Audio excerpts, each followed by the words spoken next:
Madam President, Commissioners, good afternoon. It's now 5:30. All right, thank you, Director Wong. Welcome, everyone. And I'd like to take a moment and welcome back Commissioner Pickering. It's great to have you back here on the dais with all of us. So welcome back to you and congratulations again.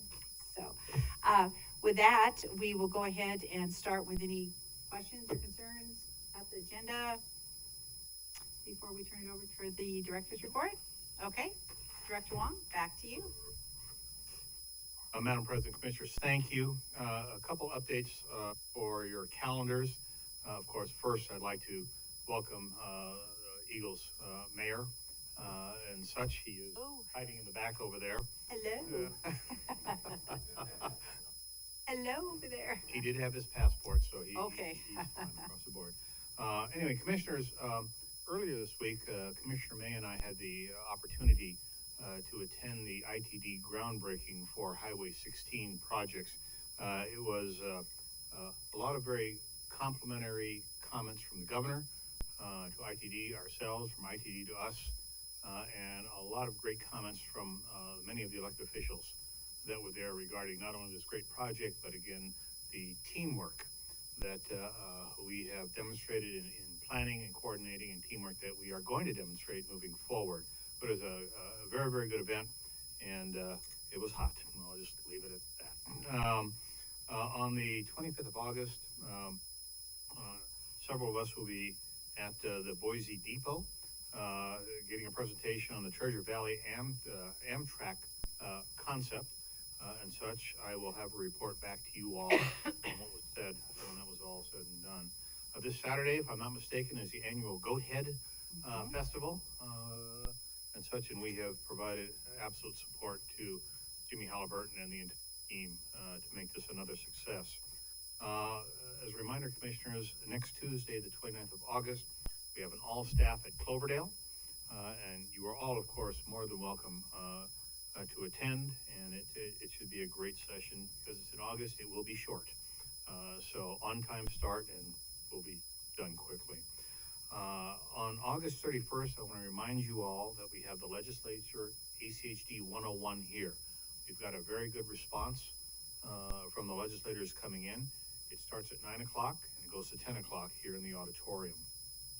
On the 31st of August, I and Ryan will be meeting with some of Boise City staffers to discuss and understand their goals on internet connectivity regarding Google Fiber. It'll be a great discussion, and I'll report back to all of you on what was said and what was done across the board. On 1 September, which is the following Thursday, we have the quarterly Commercial Developers Advisory Committee meeting. We'll make sure that you all are aware of the dates, the times on that.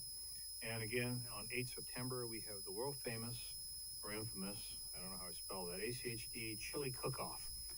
Here in the building. You're all invited to attend and to participate if you're so inclined. A very special interest on 15 September, we will be hosting the 366 Fighter Wing Munitions Squadron. As you know, I'm their honorary squadron commander here to again show all of ACHD. And on 14 October, we will be visiting the 366 Fighter Wing, the munitions squadron. We're going to build some bombs. And then go over to the fighter wing and get an orientation to flight operations and receive an intelligence update. So you are all more than welcome to attend. We'll be taking commuter ride vans out there. But if you do want to go, please let us know because we will have to do the appropriate posting and such for that. So that'll be a very, very big deal. A few operations updates. First and foremost, Commissioner McKinney, happy birthday again. We do have some celebratory Boston cream pie and chocolate cream pie in the back. So when we take a break, all of you are more than welcome to attend and help yourselves. You get to cut everything first. But we have received MIG's draft curb ramp design checklist and design materials update. Our initial review finds that the materials appear to be complete and should be very helpful to ACHD in our efforts to assure ADA compliance.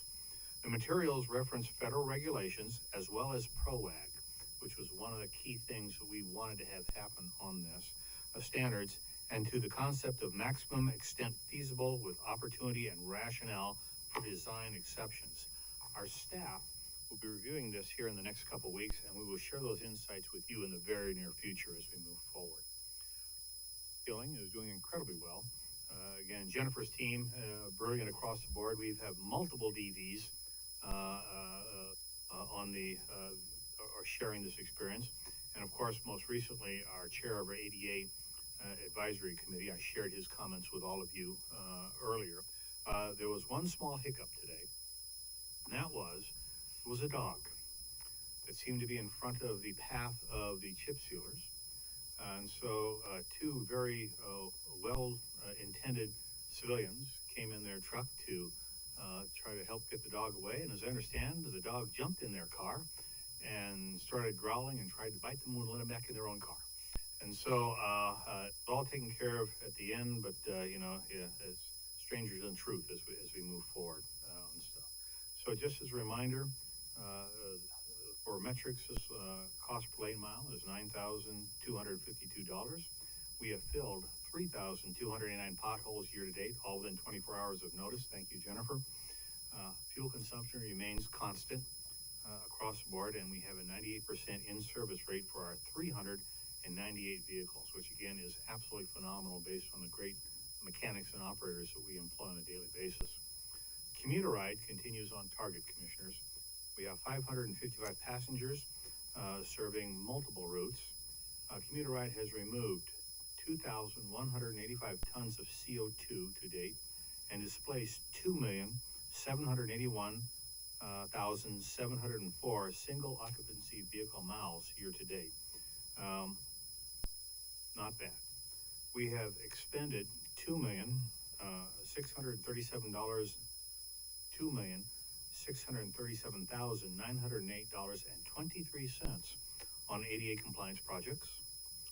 Ada County's average pavement condition index remains in the very good category for 5,301 and growing lane miles, which includes 1 arterial, 8 collector, and 36 residential lane miles, which were rated poor out of the 5,301 total lane miles. So a great job by Jennifer, Plans and Projects, D&T, everybody involved with making this happen. We are currently managing 41 properties, with 1 for sale, 1 getting ready for sale, and 2 currently being demolished. Year-to-date right-of-way has made 239 offers, cleared 169 parcels, with only 4 parcels in condemnation. And year-to-date, as you all know, years back, we have approved and maintained or manage 8 roadside memorials here in Ada County and such. And we just received, as you might have seen, another request for a memorial due to a very terrible accident that occurred, a vehicle accident. ACHD has 418.76 bike facility miles of infrastructure to date. We have constructed 34,656 linear feet of new sidewalks and repaired 9,986 linear feet of sidewalks and constructed 228 new pedestrian ramps. Year to date, ACHE has completed 1,012 plan submittals. 1,012 plan submittals. Issued 2,847 permits. Held 76 subdivision pre-construction briefings. Issued 337 fiber permits. Approved 821 development applications, striped 1,051 lane miles, set 1,008 reflective pavement markers, and set 2,953 signs. And we've also reviewed 3,774 traffic control and 185 special event permits. Again, congratulations to D&T and all their tremendous team members who really have made this happen. Also of note, we've completed 721 traffic investigations year to date and accomplished 553 traffic count updates. Of great importance, there have been no bike and pedestrian fatalities in ACHE roads year to date. knock on wood, let's make sure we continue to do that. Always of interest to me, ACHD's TikTok followers are up 376% for 3,718 participants. Not bad for about a month and a half of work. Shandy, thank you. Of note, ACHD's employment webpage has seen a 19% increase with 3,586 views, with ACHD maintaining a 94% retention rate year to date, with HR filling 100 positions year to date. Now, we have the lowest turnover rate compared to this time last year ever. Again, so Sherry and her team have absolutely been brilliant on this. Of course, now we turn to the economic news, which I always get booed at from all of you as we move forward on this. Inflation in the Mountain West remains at record levels, despite the Feds raising the rates another 75 basis points. Idaho gas prices remain 86 cents per gallon higher than the national average, which impacts us on a daily basis. Higher mortgage rates have cooled, and housing markets with listings are rising and sold homes are decreasing. I believe it'll be an interesting discussion with commercial developers next week for some interesting insights as to where this is going. Asphalt, which impacts us daily, is up another 2.5% for a 28.9 annual change. Concrete is up another 1.7% for a 14.4% annual change impacting us daily. And food and beverages are up 1.3% for a 10.2% annual change across the board. So again, we're very grateful to Sherwin and our accounting team for keeping us focused on this, because at the end of the day, this is a business, and we do look at all the indicators across the board to make sure we're making the best decisions possible for the best return for the taxpayers. So commissioners, that is my director's update for the day. And again, we have some very great treats that I'm sure Commissioner Kinney will be more than happy to cut prior to your start at 6 o'clock. Everybody can go ahead. Director Wong, thank you for sharing all those impressive stats with the district. Would you mind sending those out to us so we could have Absolutely. Have a record of that? I would appreciate it. Okay. Thank you very much. You'll have it tomorrow morning. Okay, super. Commissioners, any questions or comments? All right, thank you. Looks like we've got about 15 minutes. Mm-hmm. All right, thank you. Appreciate it. Okay, birthday.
Madam President, Commissioners, good afternoon. It's now 6 p.m. All right, thank you very much, Director Wong. Welcome, everyone. If you would please stand and join us in the Pledge of Allegiance.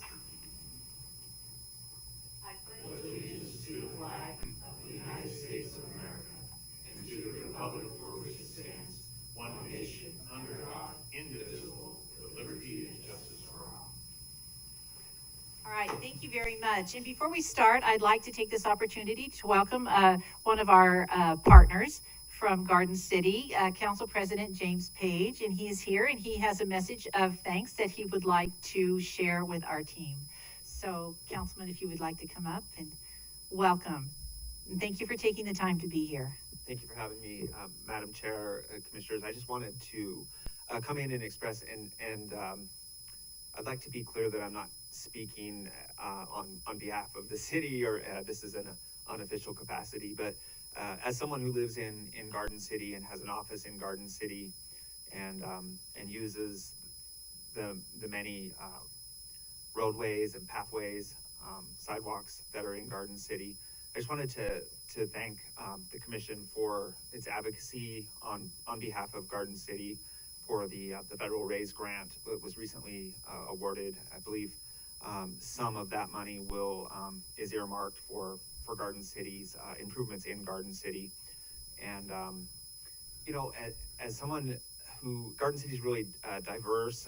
There's some of my neighbors would not have the wherewithal to express their gratitude, although they are grateful. They don't know where to direct that gratitude to. They may mistakenly thank our Public Works Department, or they may just enjoy a smoother ride on the Greenbelt and not know who to thank for that. Or maybe their commute to a grocery store on a bicycle is easier because they don't have a car. And so the gratitude's in their heart. Many of my neighbors are single parents. They're working, they're helping their kids with homework right now. They can't come in and say thanks. Some of my neighbors and constituents are new Americans. They can't express nor understand navigating the bureaucracy to say thank you. So I'm just here to say thank you on behalf of myself and of those people in Garden City for your advocacy, and also Director Wong and to staff who I know did the hard work. Applying for grants is not easy, so thank you for that. And that's all I have. Thank you for your time. Thank you, Councilman Page. Thank you. We appreciate your kind words and taking the time to be here this evening. Thank you. All right, what a nice way to start the meeting. Our first item of business is to adopt our agenda. So moved. Is there a second? Second. All those in favor signify. Aye. Aye. Aye. Consent agenda. Items on the consent agenda are considered to be routine and will be enacted by one motion. There will be no separate discussion on these items unless a commissioner or a citizen so requests, in which case the item will be removed from the consent agenda and placed on the regular agenda. All consent agenda items are commission action items unless noted. Is there a motion? Madam President, I move to approve the consent agenda. Thank you. Is there a second? Second. All in favor? Aye. Aye. Aye. All right, motion passes. All right, thank you. First item on our regular agenda, fiscal year 23 budget public hearing. This is a request for adoption. I will go ahead and open our public hearing. And we welcome back Ms. Christine Tandler. Yeah. We're always happy to see you, Christine.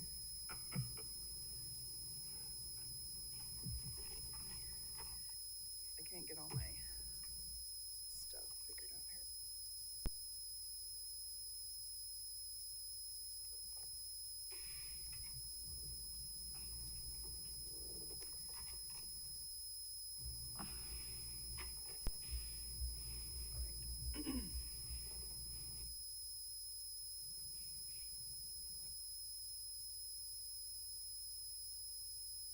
Okay. Here we go.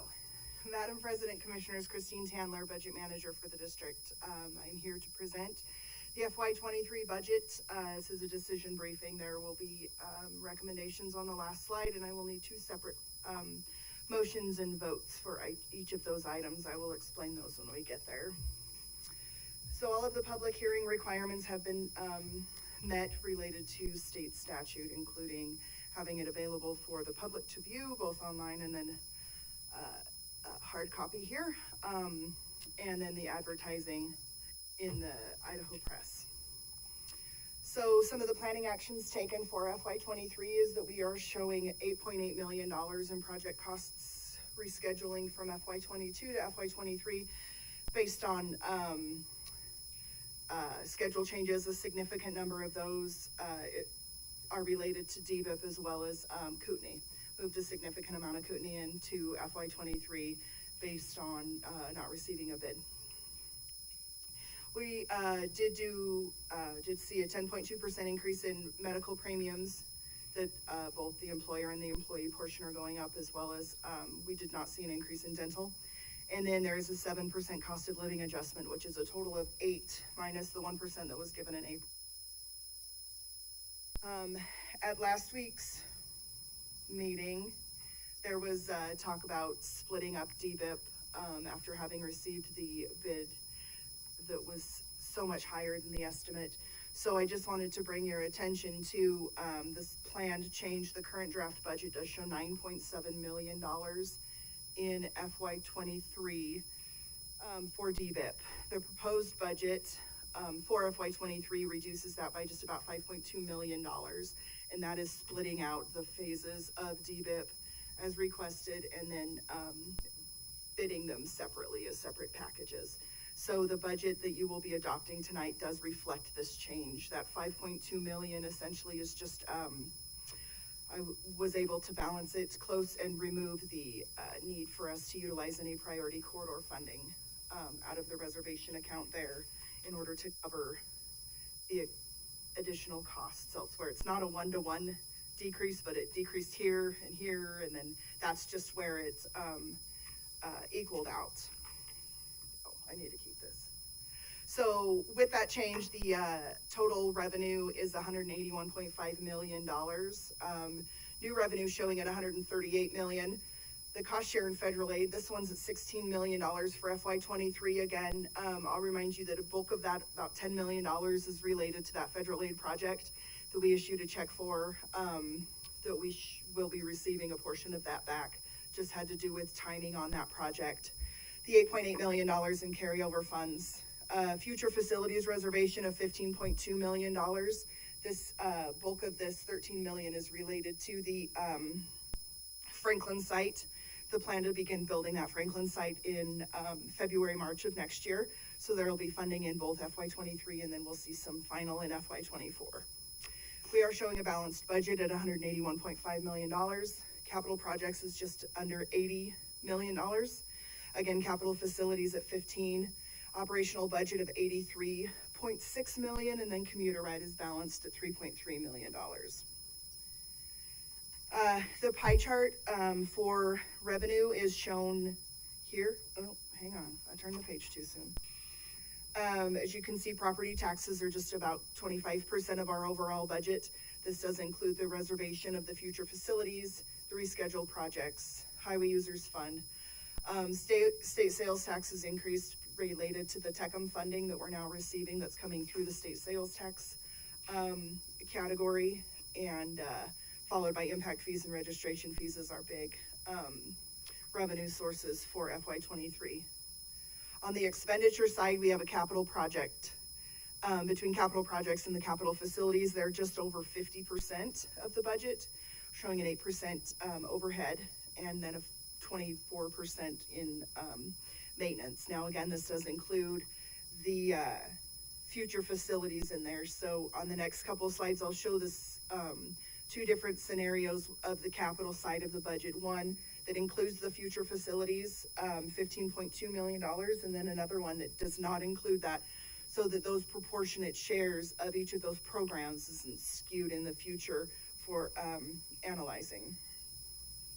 So the proposed capital budget, which does include that $15 million of future facilities, is shown here And you can see that the capital investment program, which is cooperative projects, corridor preservation, roads and intersections, and then the maintenance program following at 25%, community programs at 15%, and then you'll see that future facilities showing at 16%. Again, this is just an influx related to the building of the Franklin Traffic Center. The capital budget that does not include the future facilities, so this is more in line with historical percentages, shows the capital investment at 38%, capital at 29%, community programs at 18%, followed by the remaining categories, bridges. Environmental shows at 0% because a lot of those projects are taken up through, those are specific GSI related projects.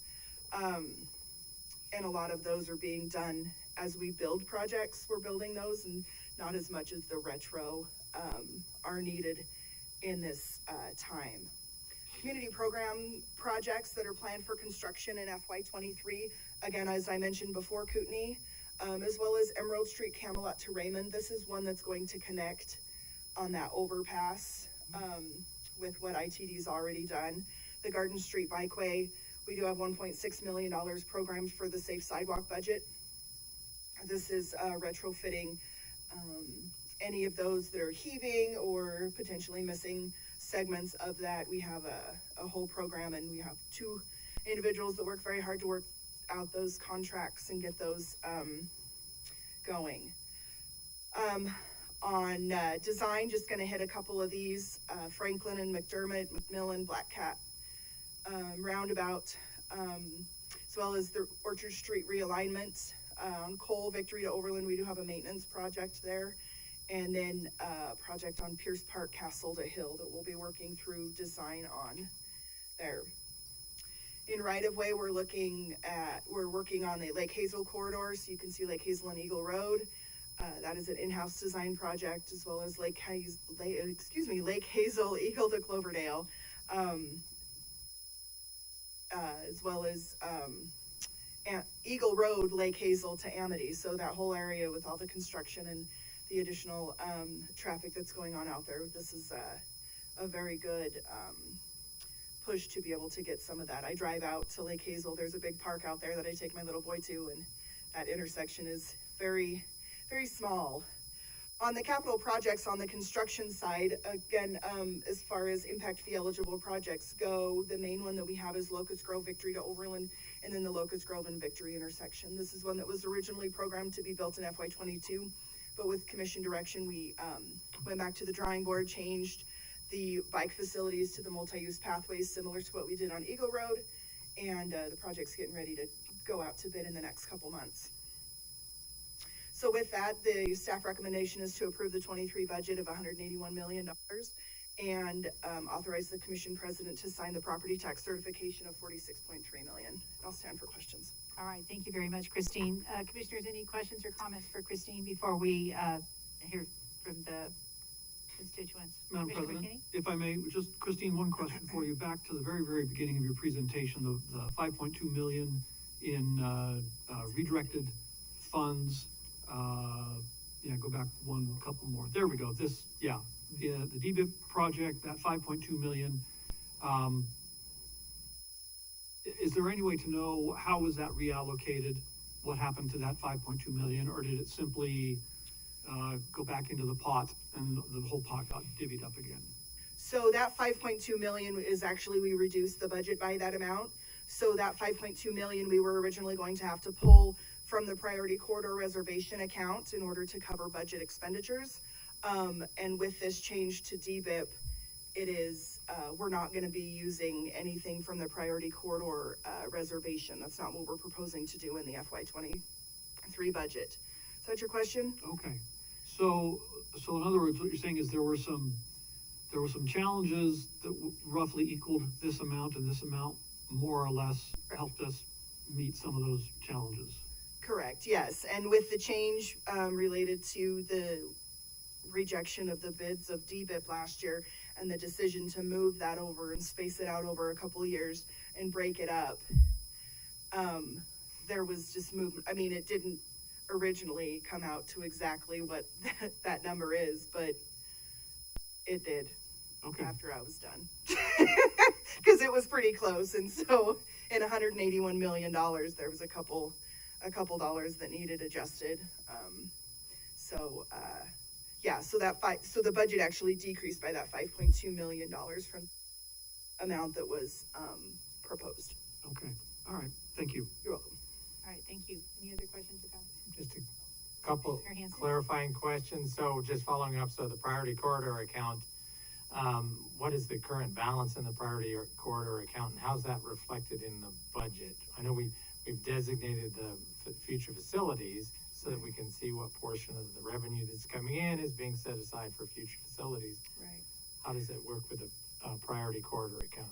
So, Madam President, Commissioner Hanson, so the priority corridor, account has, I think, between 25 and $30 million in there. We've been putting money aside for several years. Anytime, at the end of the year when we have expenses that don't match revenues that we've received, the treasurer and chief of staff go through that and work through that process. It really started as we began looking at some of our larger bridges and those giant projects that we have coming up that are gonna be, tremendously expensive. So that was one of the things that we started saving money for. So it's got between 25 and $30 million in there. Now, the balance of that account, of that reservation account, is not accounted for in the budget at all. Cause it's accounted for and shown in our financial statements as a reservation account. Essentially it's shown kind of like a savings account, like you have it, but we've kind of got it earmarked like a rainy day fund, if you will, so that we can utilize it for projects in the future. Yeah, great. I think, I think coming up, we should probably do an evaluation of what corridors those are, and just from the commission standpoint, where we are with respect to the use of the priority corridors. Because I think some folks may realize some things they think are priority corridors aren't priority corridors, depending on what city you're from. So I think that'd be a good thing. It addresses some of the concerns I think the city of Eagle has too today.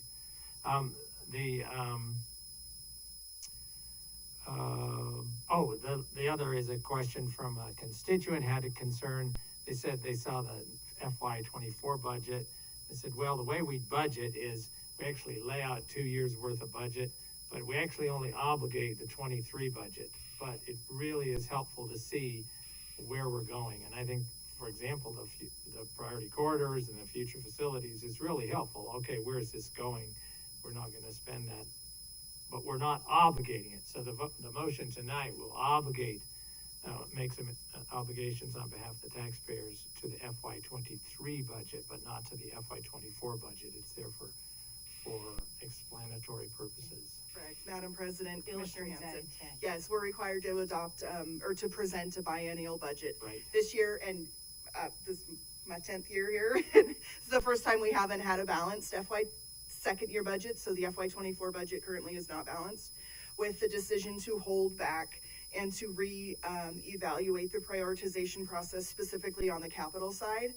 Anything that got pushed from the capital projects that got pushed out of 23 landed in 24, even if it's gonna land in 25, 26, or 27, but because we don't have that integrated 5-year work plan this year, it all landed. So it's true, if you look at FY24, it's a little bloated right now, and so as we work through the 24-25 budget, we'll be able to pin those down. And again, my plan would be then that the FY24-25 both years would be balanced and it would be a little more solidified, but without the integrated 5-year work plan this year.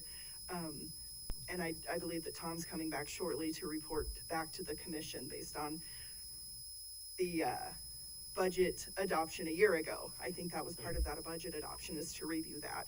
So yeah, that's absolutely correct, is that we do. Thank you, thank you. And I really appreciate, last year was, you were really tested because the legislature had made some significant changes in the way we budgeted and how we accounted for funds and so forth.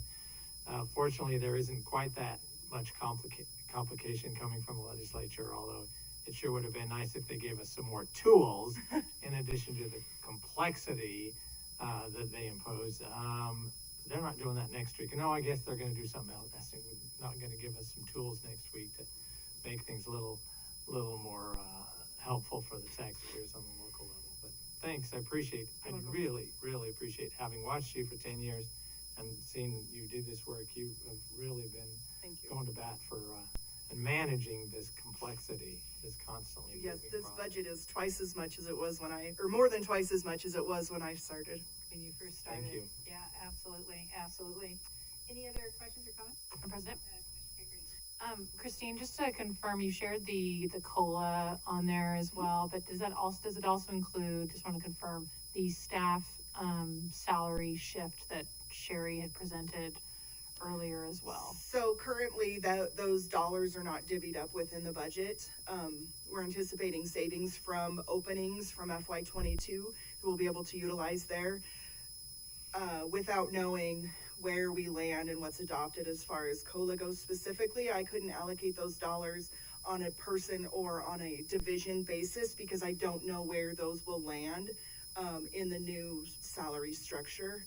But there are sufficient savings in FY '22 that we'll be able to utilize to implement those. And the $600,000 was the max amount related to the 7% COLA, 8% COLA minus the one that was given, in order to assure that we get our team members back up to where Millman thought they needed to be.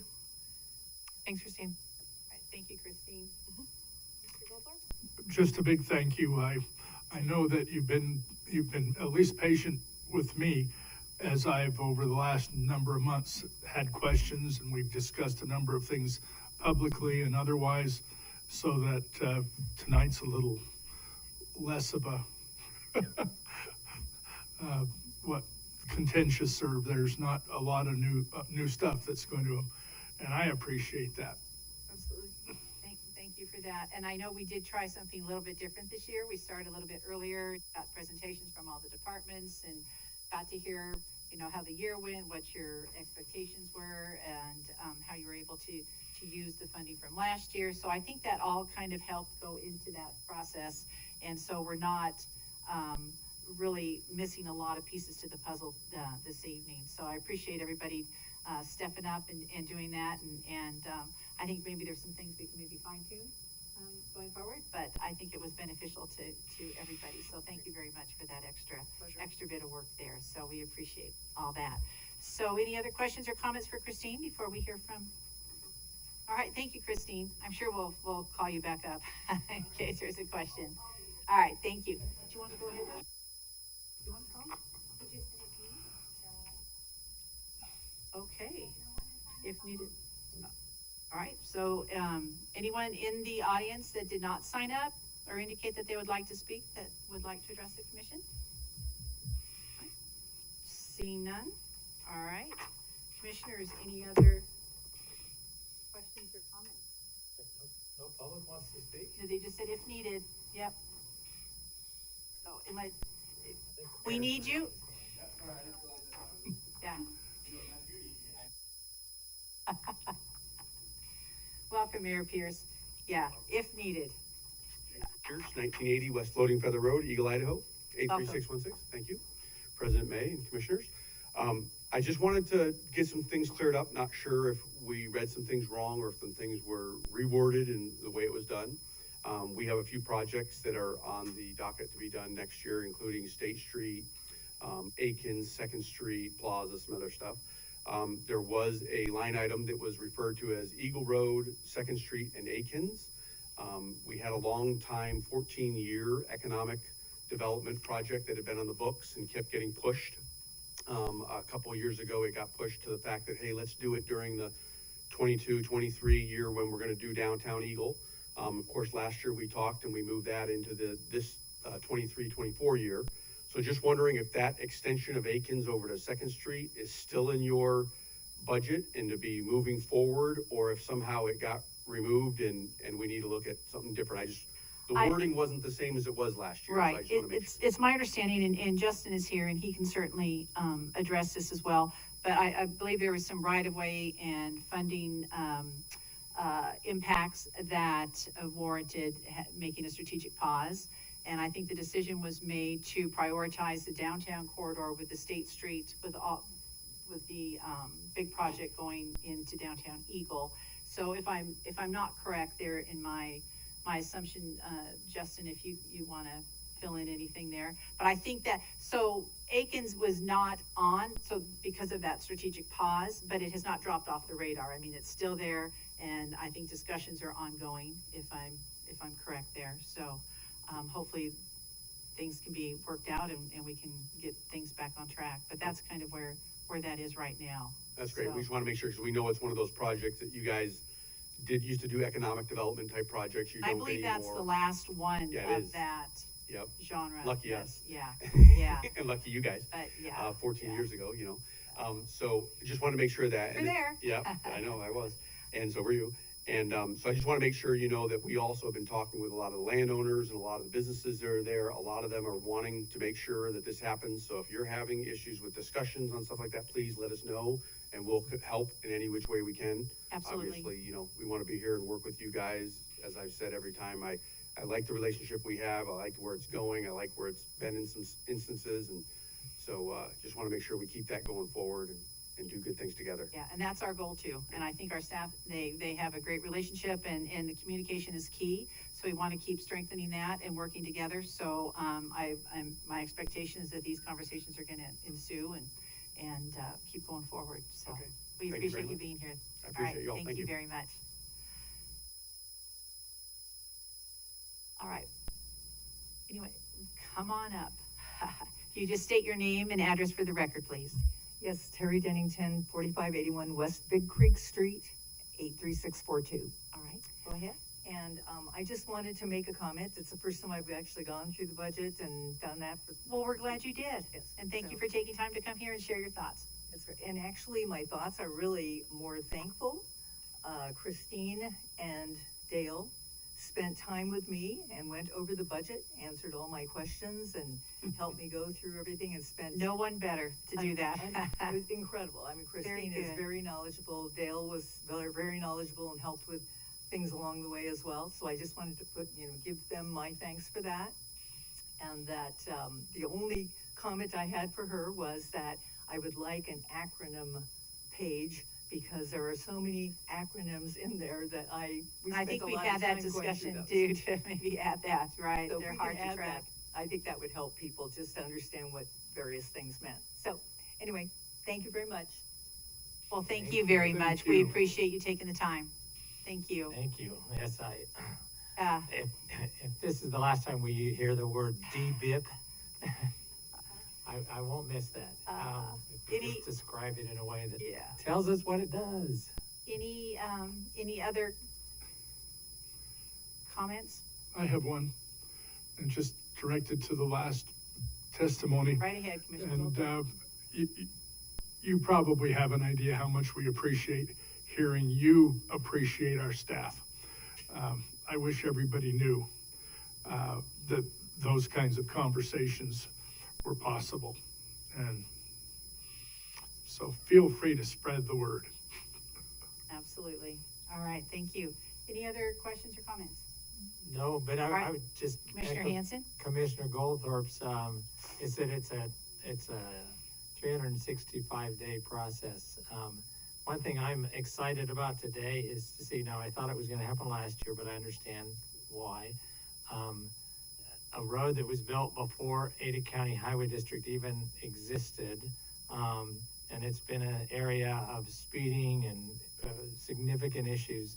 We're finally going to, knock on wood, start doing a traffic calming and a street and neighborhood improvement on Kootenai.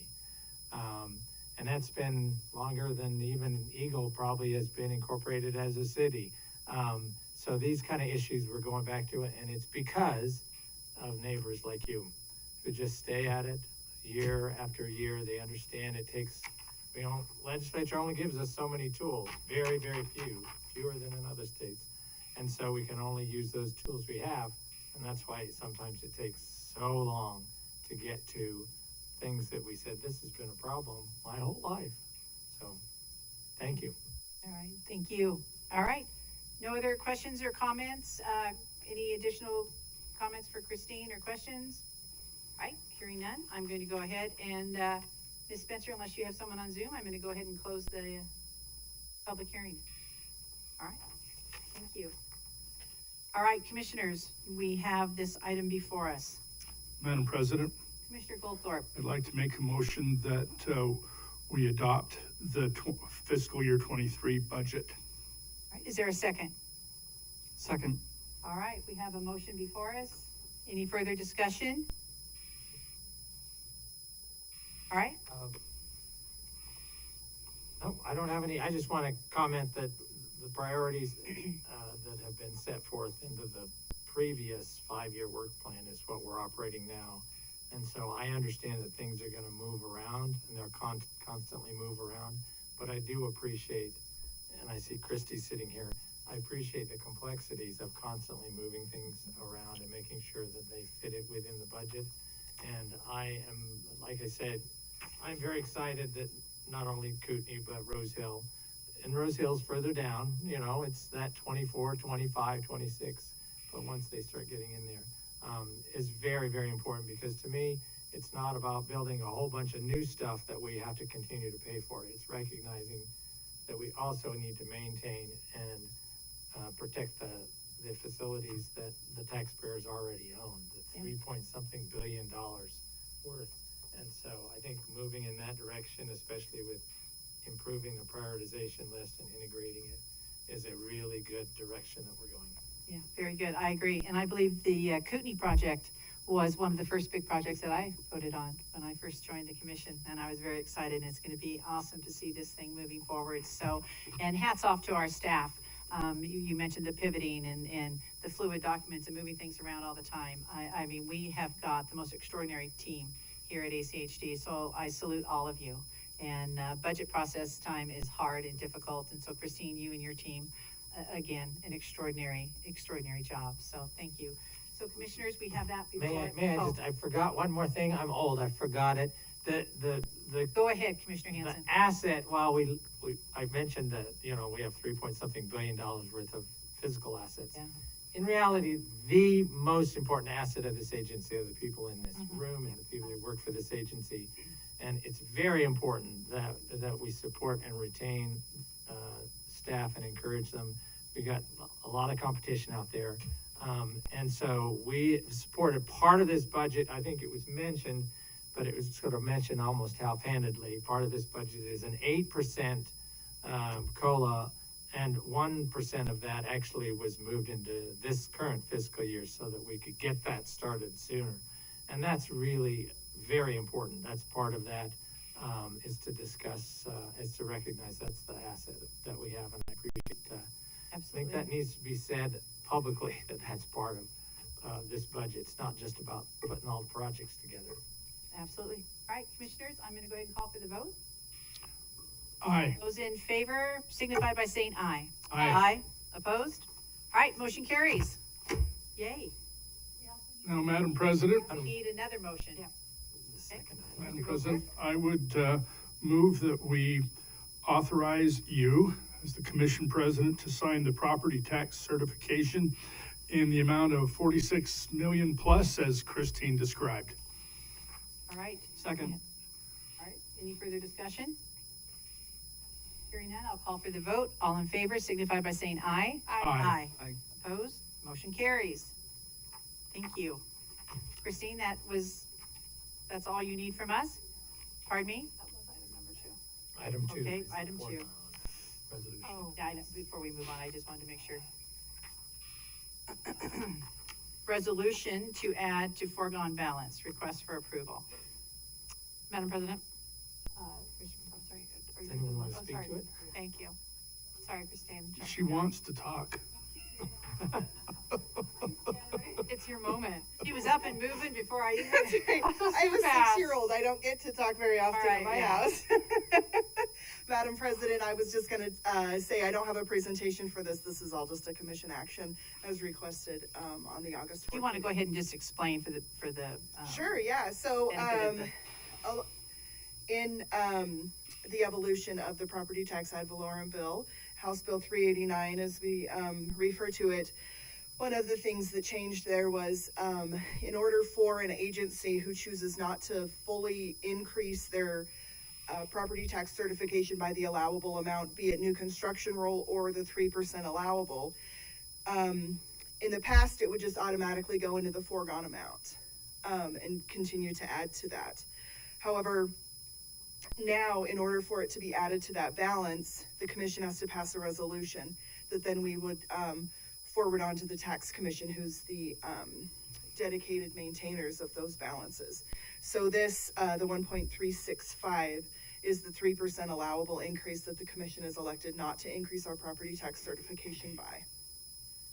And so then this just moves it over, correct? This puts it into So- the foregone balance, yes. And the foregone balance still does have the House Bill 389 limitations, based on, you have to approve it, you have to approve a resolution in order to utilize those funds. You can use it for maintenance and operations, you can pull it and use it for capital projects and the like. And Christine, what is our balance now with the foregone? Madam President, I believe the balance is between 9.6 and $10 million, if I recall correctly. Okay, so we voted not to take the 3%, and so then this just basically holds it, or just moves it over for future. Correct. Okay. Correct. So, I do have a little hesitation on doing that, because I feel like, we decided not to do that, this year because of the inflation, et cetera, and then to move it over there, it's still on to the taxpayer. So I would like to have a little discussion, if anybody else has had that thought. Sure, Madam President. I had the initial discussion to have this year, and so I've just been giving it some thought, and I thought, well, we're still kind of having our hand out there in the pocket to add it to our foregone, so. Madam President, I have absolutely no qualms or problems about putting this amount into the foregone. It doesn't mean we're ever going to dip into it. Right, and we haven't. Have we dipped into the foregone? I'm not aware of any time that maybe you know. That was gonna be my question, wondering, have we ever gone back to That the was- foregone, yeah. and gone back to those More like funds? a savings. Not in my 10 years. You just need to stay up. There. Madam President, Commissioners, last year was the first time that I recall we took $450,000 of our foregone balance, and we utilized that against maintenance and operation expenditures. So there was a resolution passed last year for that. Just to clarify, we also did not take the full 3%. Is that correct, last year? Oh, man, I believe that's correct. Yeah, so that's how what the trade-off was. We did Well, not take the full 3%. Right there. We took the 3%, we didn't take the 3% allowable for the capital projects. Right. That's what it, okay, yeah, yes. we did take the 3%, yeah, it was complicated, for sure, yeah. So Madam President, Commissioner Hanson, any other, I was going to explain one last thing. okay, and then Okay. Commissioner Hanson, Commissioner You Pickard, bet. okay. And that was with regards to our foregone balance under the previous law that we dealt with before 389. And to take you back down memory lane to 2017, spring of, when we were really going to upset Eagles Mayor in case if that river got any higher, and a couple of bridges had to disappear, and where we would get the money to replace them. That was the savings account for that. So to not have that for some reason, and I realize that 389 limits us now, that we can't use it for something like that in its entirety. But I think we would be foolish to not allow that to stay and grow. And what is the cap? There is a cap on that, is that correct? To take it Yeah. back out? I believe. yes.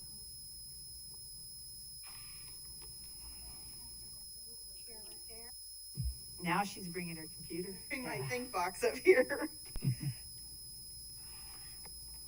So, Madam President, I just wanted to clarify, our current foregone, balance is $9.6 million. 9.6, okay, I appreciate that. And the question was, Is there a Yes, cap yes, on, there should we is. need to pull some back? And that would yes, be. so, I know that there are limitations. We can take up to 1% of our property tax certification, and add it to our budget in perpetuity for maintenance and operational expenditures.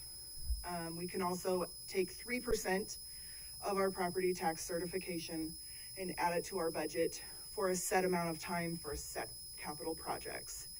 Now, I don't know how that goes. I know that on the form that's filled out to send that, you have to specify a time frame. I'm not sure the reporting requirements on that for that. So really you could take 3%, 3%, 3%, and if it's for 5 years, or if you set it for an end year, depending on how those stack out, will depend on cumulatively how long that will increase your property tax certification. And then once you've taken that capital project amount of 3%, and that is expired based on your schedule for the capital project, whether it be a timeline or a project completion, that amount is then reduced your foregone balance. So if you take 1.3 million, you can get it for 3 years, but then on a go forward basis, your overall foregone balance would be reduced by the 1.3 million. Good job. That's how I understand it. Thank you. My caveat. Mr. Pickering, you had a comment? Thank- Or were you next? I'm sorry. Yeah, Go ahead.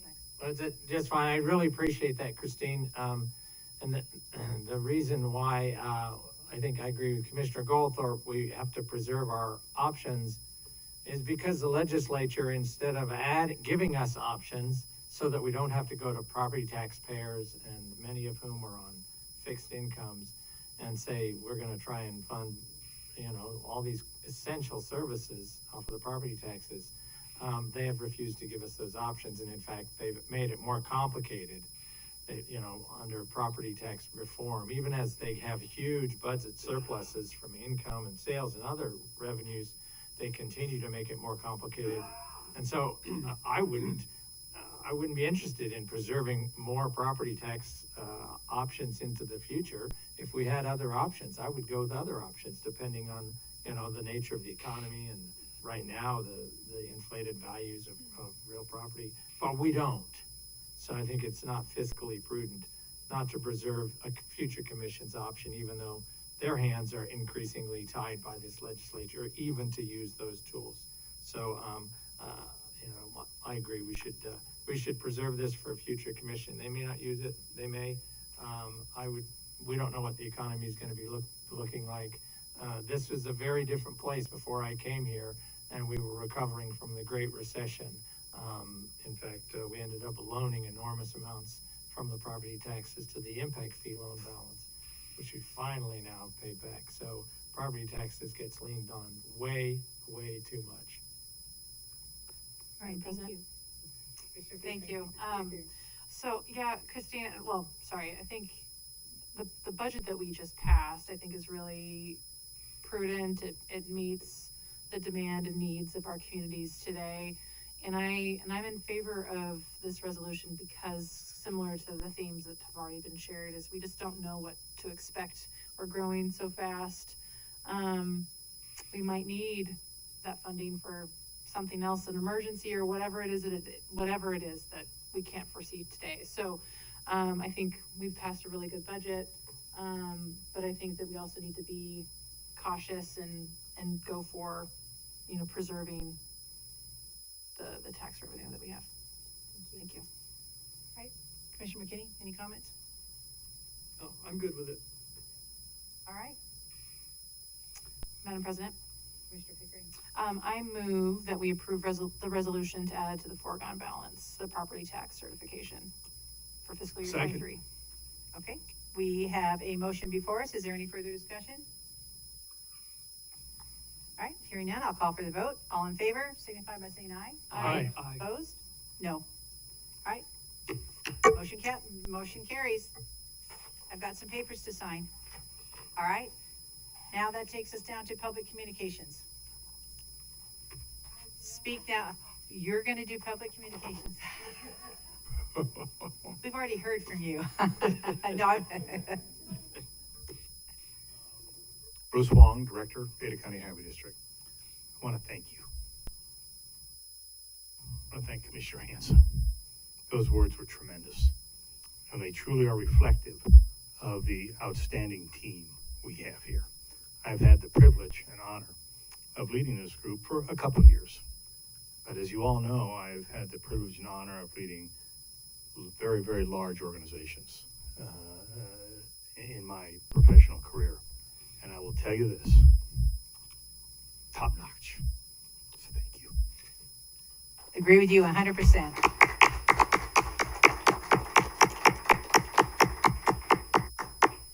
Okay, anybody else? That's pretty hard to top. All right, thank you, Director Wong. And thank you, everyone, for being here. We are adjourned. Hey, Mary, not bad. Not bad.